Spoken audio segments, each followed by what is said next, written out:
예전에 한 벽화에 어떤 분이 용을 그려 넣었는데 이 용을 보니까는 눈에 눈동자가 없는 거예요. 그래서 정말 세계적인 화가인데 이 사람이 이번엔 실수를 했구나. 용을 다 그려놓고서 눈동자를 안 그리다니. 그리고서 동네 화가가 그걸 내가 아무래도 저 선생님이 깜빡이신 것 같아서 뭐 그까짓 거 붓 한 번 이렇게 찍어서 돌리면 되는 거니까 내가 완성시켜 드려야겠다. 그래가지고 붓에 먹을 찍어가지고 눈에다가 탁 대고서 샥 돌리는 순간에 하늘에서 막 천둥번개가 치기 시작하고 순간적으로 벽에 있던 그 용 그림이 용이 돼가지고 하늘로 그냥 올라가 버렸대요.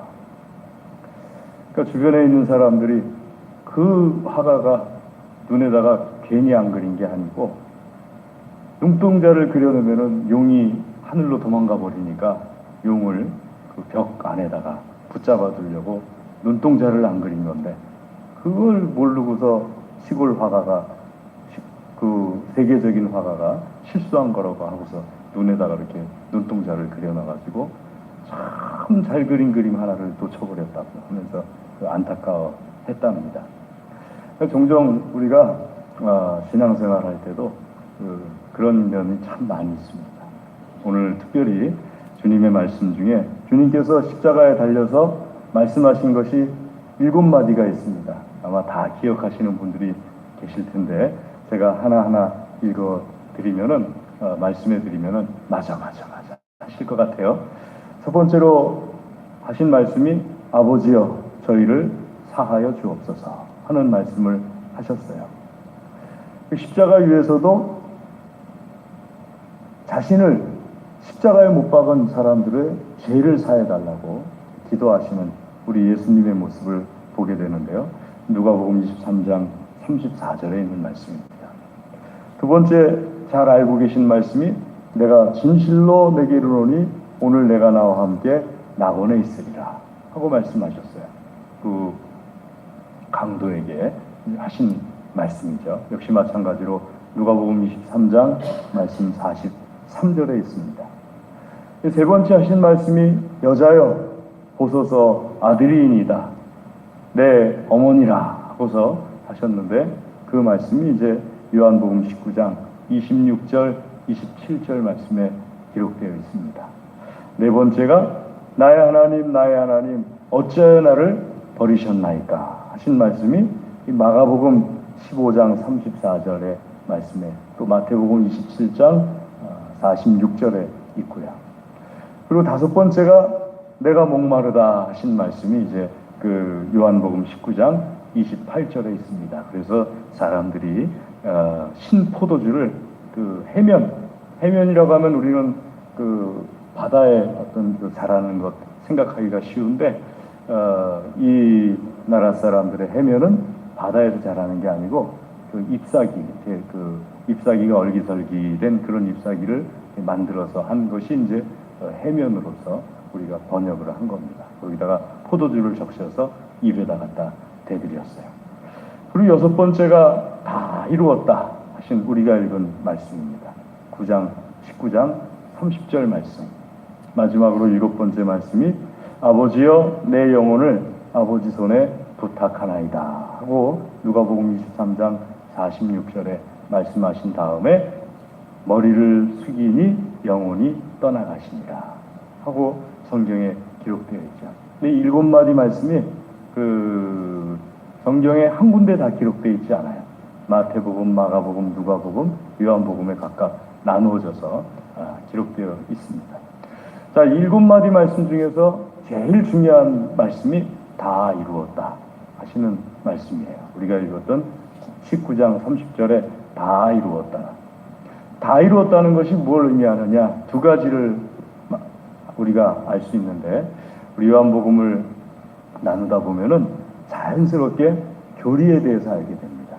요한복음은 굉장히 그 높은 수준의 하나님의 말씀이에요. 그래서 이 요한복음을 같이 나누다 보면은요, 나도 모르는 사이에 교리를 알게 되는데, 교리라는 것이 다른 것이 아니고 성경 말씀을 이렇게 우리가 잘 알아듣기 쉽도록 풀어놓은 거예요. 신학적으로 풀어놓은 것이 교리라고 하는데, 자, 다 이루었다는 것이 두 가지 의미가 있습니다. 첫 번째는 무엇인가 하면은 구약 성경에 나와 있는 하나님께서 예언하신 약 400여 가지가 된다고 그랬죠. 조금 못 미치는 그 예언의 말씀을 하나도 남김없이 다 이루었다. 그래서 성경에는 보통 이렇게 표현해요. 하나님의 말씀이 다 이루신 것을 응하였도다 라는 표현으로 표현합니다. 하나님의 말씀을 응하기 위함이다. 예수님께서 하신 모든 것들은 성경에 나와 있는 하나님의 말씀, 예수님에 대한 예언의 말씀을 다 그대로 따라 하신 거예요. 십자가에 달리는 것까지도 따라 하신 거예요. 구약 성경에 십자가가 없잖아요 하고 물으시는 분들이 계신데, 성경을 많이 읽으시는 분들이에요. 사실은 우리가 십자가라는 말은 신약 성경에 등장하는 말인데, 구약 성경에는 여러분 잘 아시는 대로 말뚝이라는 표현이 있어요. 말뚝은 구약 시대 아주 유명한 처형 도구예요. 모르드게를 처형하려고 했던 것도 말뚝이고요. 그러니까 이 말뚝을 여러 가지 종류가 있었는데, 이렇게 뾰족한 말뚝이 있고 길다랗기만한 말뚝이 있고 X자 말뚝이 있어요. 여러분, X자 말뚝으로 유명한 말뚝이 베드로가 매달렸던 말뚝이에요. 그 다음에 십자가형, 우리가 십자가라고 하는 것은 한자식 표기예요. 그러니까 열십자라는, 그러면서 십자가라는 그 표현을 쓰는데, 원어상으로는 다 말뚝이에요. 말뚝. 근데 이렇게 열십자형으로 표시된 말뚝이라고 해서 십자가라고 한자권 나라들이 그렇게 사용하는 거예요. 또 외국에서는 이제 크로스라는 말로 많이 표현을 하는데, 이렇게 서로 달라요. 그런데 원어상으로는 말뚝이다. 그래서 제가 그런 질문을 하신 분들에게 구약 성경을 많이 읽으시는 분이군요 하고 이렇게 말씀을 드리곤 합니다. 자, 십자가에 달려서 죽으시는 것까지도 하나님께서 말씀하신 나무에 매달려 죽는 것, 말뚝이 다른 말로 표현하면 나무거든요. 신명기서에 나오는 예언의 말씀이죠. 나무에 달려 죽는 것에 대한 완성, 응하신 것이죠. 그러니까 우리가 첫 번째로 예수님께서 다 이루었다 하실 때, 첫 번째는 성경의 예언대로 다 이루었다. 구약 성경 말씀하신 그대로 하나도 빠짐없이 다 이루었다 하는 것이 예수님 말씀의 의미고요.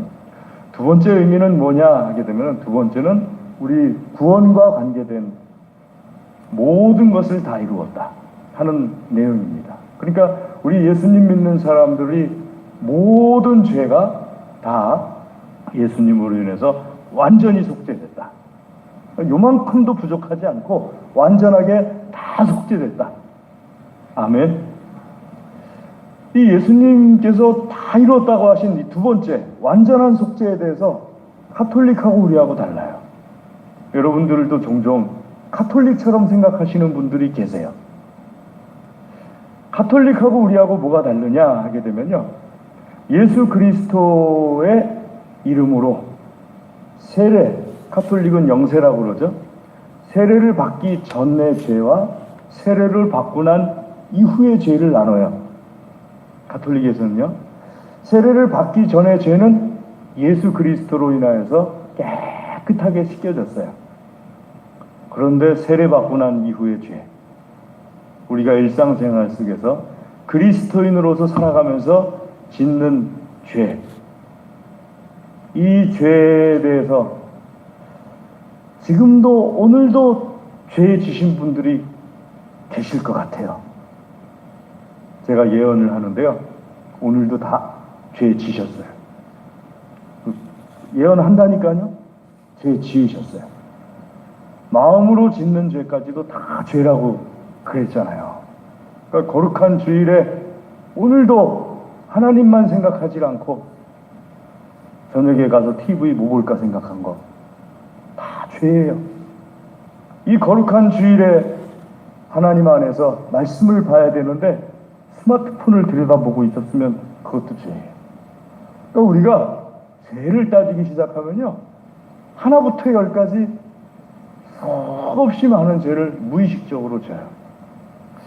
그 세례받은 이후에도요. 그래서 이 부분부터 가톨릭하고 우리가 달라요. 가톨릭은요, 세례를 받은 다음에 죄를 지면은 뭘 해야 돼요? 고해를 해야 돼요. 고해 성사를 해야 돼요. 신부님을 찾아가가지고 신부님인 이쪽 칸, 나는 이쪽 칸 앉아가지고 얘기를 해요. 제가 말이죠, 어제 뭐 이렇게 하다가 무슨 잘못을 저질렀습니다. 뭐를 저질렀습니다. 그러면은 신부님이 딱 이따가 뭐를 100번 외우고 뭐는 100번 외우고 뭐는 100번 외우고 그렇게 하십시오. 그리고 다시는 그런 죄를 짓지 마십시오. 보통 그렇게 해요. 근데 기독교인은요, 죄를 졌어요. 세례 이후에. 그러면은 죄를 진 다음에 누구를 찾아가요? 해결하고 싶으면은 아무도 안 찾아가요. 목사님 찾아간다고 되는 게 아니에요. 그거는 그냥 본인이 하나님 앞에 예수 그리스도의 피의 공로를 의지해서 나아가는 거죠. 이게 왜 결정적인 차이냐 하게 되면요, 뭐 100번 외우십시오, 뭐 100번 외우십시오, 뭐 100번 외우십시오 하는 이 과제가 공로에 의한 속죄가 되어버리는 거예요. 내가 무언가 해서 속죄가 되는구나 하는, 그게 되는 거예요. 그런데 여러분, 세례받기 전이든 세례받고 난 이후든 내 공로에 의해서 속죄되는 건 없어요. 오직 예수 그리스도의 은혜로 완전히 속죄된 거예요. 그럼 우리 그리스도인들은, 기독교인들은 어떻게 하란 말입니까? 하고 말씀하시는데, 기독교인들은 죄를 안 짓느냐? 기독교인들도 당연히 죄 짓죠. 세례받고 난 이후에 죄 짓죠. 오전 예배 때 설교를 들으신 분들 가운데 기억하시면은 히브리서 12장 7절부터 15절까지 말씀이 핵심이 뭐냐 하면은요, 공로가 아니고 징계예요. 공로와 징계의 차이가 뭐냐? 징계는 우리를 훈련시키는 거예요. 하나님께서 우리의 죄를 완전하고 깨끗하게 사해 주셨는데, 내가 아직까지 습관적으로 큰 상급을 받아들일만 하지 못할 때, 하나님의 축복을 받아들이지 못할 때, 그때 뭘 시키는 거예요? 훈련시키는 거예요. 그 훈련의 과정을 징계라고 표현을 해요. 여러분, 기독교에는 공로라는 표현 안 해요. 요만큼도 내 공로로 되는 게 아니에요. 사함받는 것, 죄를 사함받는 것은 처음부터 끝까지 오직 예수 그리스도의 크신 은혜예요.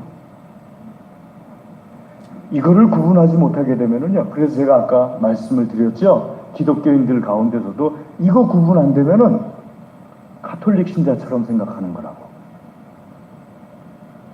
공로와 징계의 차이를 구분하셔야 돼요. 우리는 공로가 아니고 징계, 연단이다 하는 것을 잊지 마시기를 주의 이름으로 권면합니다. 우리 생각난 김에 옆 사람한테 한번 해볼까요? 공로와 징계를 구분합시다. 구분합시다 하니까 다 쳐다보시네요. 구분하자 할 때는 안 쳐다보시더니 구분합시다 그러니까는 다 쳐다보시는데요. 예, 공로와 징계의 차이를 구분해야 합니다. 자, 그러면은요, 예수님이 다 해주셨어요. 다 이루었도다. 완성해 주셨어요. 그럼 내가 할 게 없을까요? 예수님이 다 해주셨으니까 나는 뭐 할 게 없을 것 같아요. 나의 죄 사하는 것을 위해서는 내가 할 건 없어요. 예수님께서 다 해주셨어요. 나를 훈련시키는 부분에 대해서는 내가 참고 견디고 믿음을 지켜야 돼요. 그러면은 적극적으로 해야 될 것은 무엇이냐 하게 되면요, 여러분, 이 질문이 언제부터 있었느냐? 초대교회부터 이 질문이 있었어요. 내가 할 일은 없나요? 하고 딱 질문하는 것이 초대교회부터 있었어요. 언제 있었죠? 여러분 잘 아시는 사건이에요. 잘 아시는 사건인데 언제 있었느냐 하게 되면요, 사울이라고 하는 바울 사도가 다메섹으로 내려갑니다. 사도행전 말씀 9장에 보게 되면 하나님께서 빵 치셔가지고 말에서 떨어져요. 그런 다음에 바울이 물어요. 누구십니까? 나는 너가 핍박하는 예수다. 바울이 깨달아요. 큰 은혜와 믿음을 갖게 돼요. 그런 다음에 바울이 예수님에게 물어봐요. 내가 뭘 해야 됩니까? 예수님께서 바울에게 사명을 주세요. 이방인의 사도로 쓰기 위해서 불렀다는 사명을 주세요.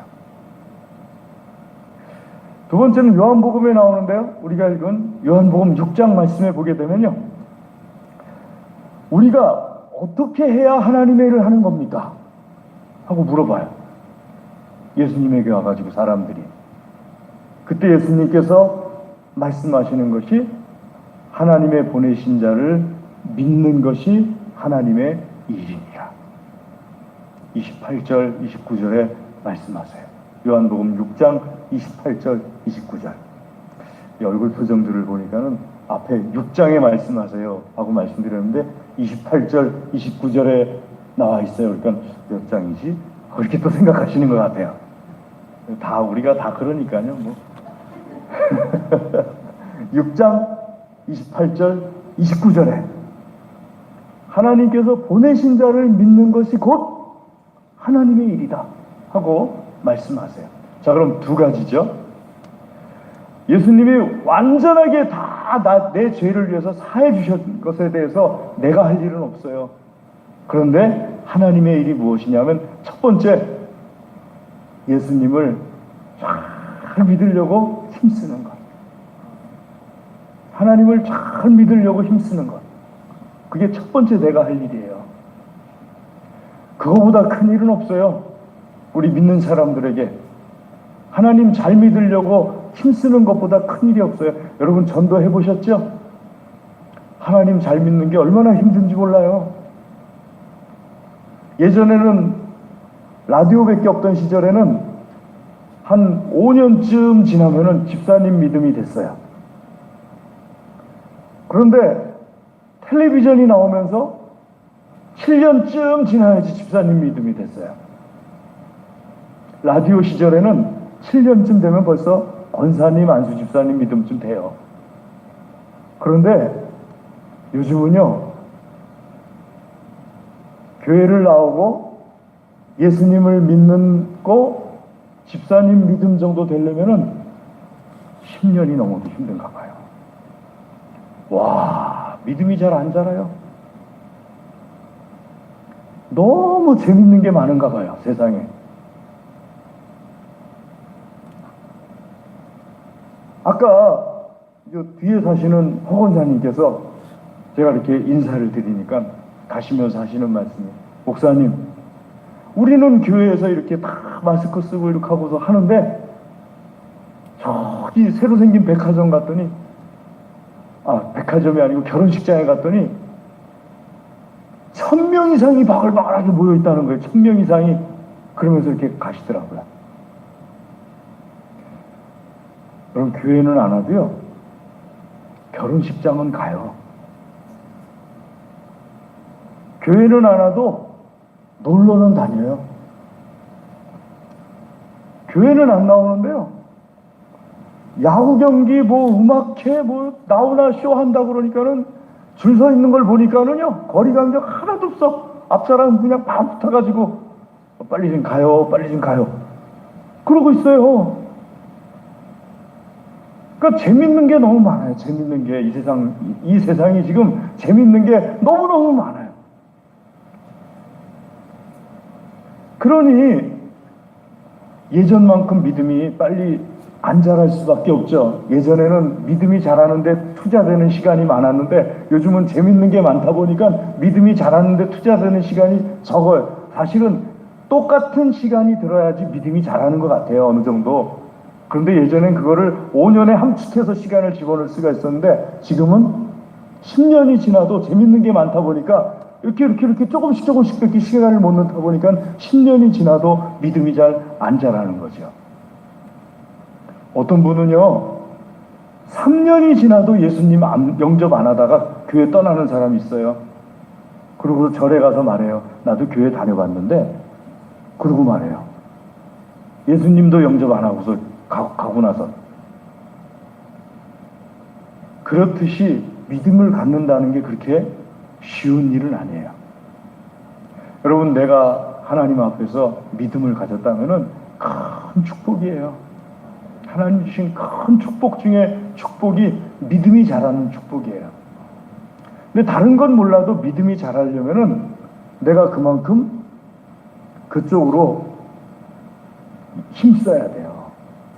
그게 하나님의 일이에요. 일은 어떤 일이든지 간에 힘과 어떤 것이 들어가야 되는 거잖아요.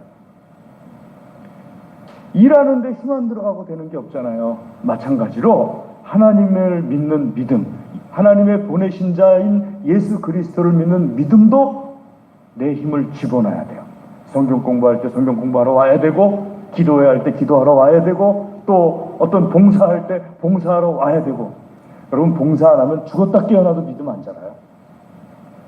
성경 공부를 안 하는데 어떻게 요한복음을 쭉 나누지 않았는데 오늘 같은 체계적인 교리 말씀을 어떻게 듣겠어요? 내가 자꾸 거기다가 투자를 해야지 믿음이 자라는 거예요. 그래서 하나님의 일이다 하고 예수님께서 말씀하신 거예요. 믿음이 자라는데 힘쓰는 하나님의 사람들 되시기를 축복합니다. 두 번째는요, 사도 바울에게 말씀하신 것처럼 사도행전 9장 말씀 보게 되면은 하나님께서 이렇게 말씀하세요. 주여 무엇을 하리이까 하고 묻는 바울에게 예수님께서 바울에게 나타나서 말씀하시기를 내 이름을 이방인과 임금들과 이스라엘 자손들 앞에 전하기 위하여 택한 나의 그릇이라. 15절에 말씀하고 있어요. 복음을 전하기 위해서 택한 그릇이라는 거예요. 모든 사람들이 사도가 될 수는 없어요. 저도 사도가 아니잖아요. 그렇게 될 수도 없어요. 하지만 모든 그리스도인들이 복음을 전할 수는 있어요. 복음을 전하지 않는다는 것이 예수님 앞에서 얼마나 큰 부끄러운 것인가를 우리가 알아야 돼요. 어떤 게 가장 큰 부끄러움일까요? 저는 제가 가장 크게 부끄러움을 느끼는 게 어떤 걸까 하고 생각을 해봤어요. 제가 가장 부끄러움을 느낄 때는요, 우리 집사람이 제 잘못을 지적할 때예요. 왜 제가 그런 생각을 하는가 하면은 그때가 제일 제가 화가 나는 것 같아요. 그러니까 제일 화가 날 때가 제일 크게 부끄러울 때인 거 아닌가요, 보통?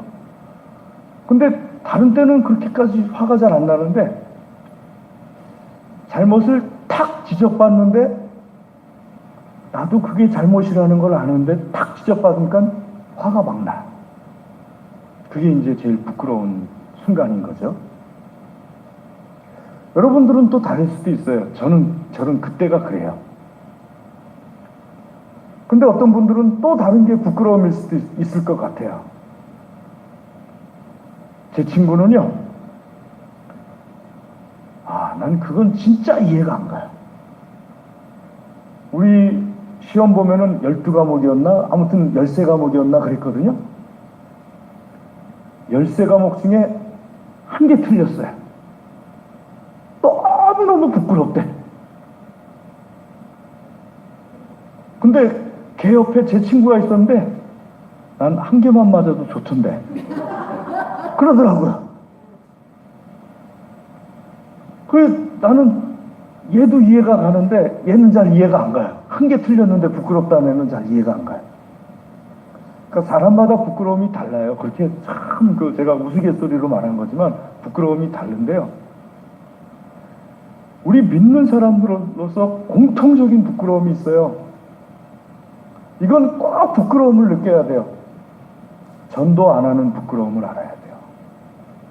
전도 안 하는 게 얼마나 창피한 일이라는 걸 알아야 돼요. 세상의 어떤 것보다도 전도 안 하는 것이 부끄러움이에요.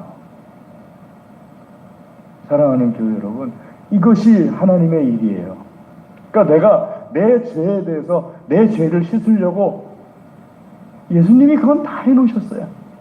이제 내가 할 일은 무엇인가?